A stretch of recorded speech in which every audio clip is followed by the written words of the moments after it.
আসসালামু আলাইকুম ওয়া রাহমাতুল্লাহ। আমরা আজকে দেখব ইমেজ রিসাইজ করার পদ্ধতি। ইমেজ রিসাইজ করতে হলে প্রথমে আমরা একটা ইমেজ ওপেন করি। এই ইমেজটা ওপেন করলাম। ওপেন করার পর এখানে ইমেজে ক্লিক করে ইমেজ সাইজ সাইজে ক্লিক করব।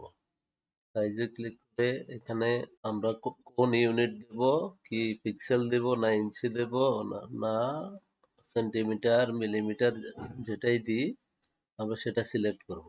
ধরুন আমরা পিক্সেল দেব। পিক্সেল এখানে একটা পিক্সেল আমরা চেঞ্জ করে দিলাম। এখানে 612 জায়গায় আমরা 400 দিলাম। এই 400 দেওয়ার পর নিচেরটা অটোমেটিক্যালি রেশিও অনুসারে চেঞ্জ হয়ে গেছে। কিন্তু আমরা যদি রেশিও অনুসারে চেঞ্জ না করতে চাই তাহলে এখানে একটা ক্লিক করতে হবে। ক্লিক করে লিঙ্কটা অফ করে দিতে হবে। অফ করে দিয়ে আমরা এখন ইচ্ছামতো ভাবে বসাতে পারবো। তবে রিকমেন্ডেশন হলো লিঙ্ক রাখা যাতে ছবির রেশিওটা ঠিক থাকে। আমরা আহ, ছবি রিসাইজ করব কখন? যখন ওয়েবসাইটে কোনো ওয়েবসাইটে হয়তো ছবি দিতে হচ্ছে অনেক ছবি, সেই ছবিগুলা আপলোড করলে সাইজের কারণে ওয়েবসাইটটি স্লো হয়ে যায়। এই ক্ষেত্রে আমাদেরকে রিসাইজ করে ছোট করতে হয় ছবিগুলা। এখন আমরা ওকে দিলে এটা রিসাইজ হয়ে গেল।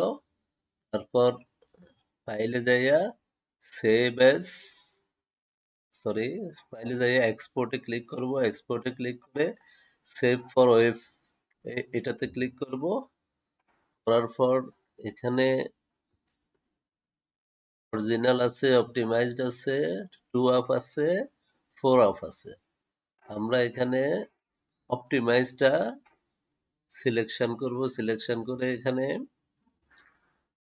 পিএনজি 8 পিএনজি 8টা সিলেকশন করব। সিলেকশন করে সেভে ক্লিক করব।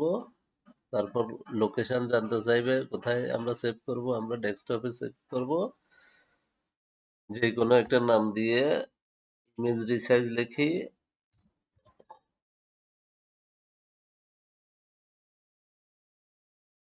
নাম দিয়ে সেভ করতেছি। ইমেজটি রিসাইজ হয়ে গেল। এখন আমরা যাইয়া দেখি এটা কোথায় সেভ হয়েছে। এই যে এটা ইমেজ রিসাইজ। এভাবে আমরা কোয়ালিটি অক্ষুণ্ণ রেখে আমাদের ছবিগুলা আমাদের ইমেজগুলো আমরা রিসাইজ করতে পারবো। আজকের পর্ব এখানে শেষ। আমাদের পরবর্তী পর্ব দেখতে চাইলে চ্যানেলটিতে সাবস্ক্রাইব করে বেল বাটনটি অন করে রাখুন। ধন্যবাদ।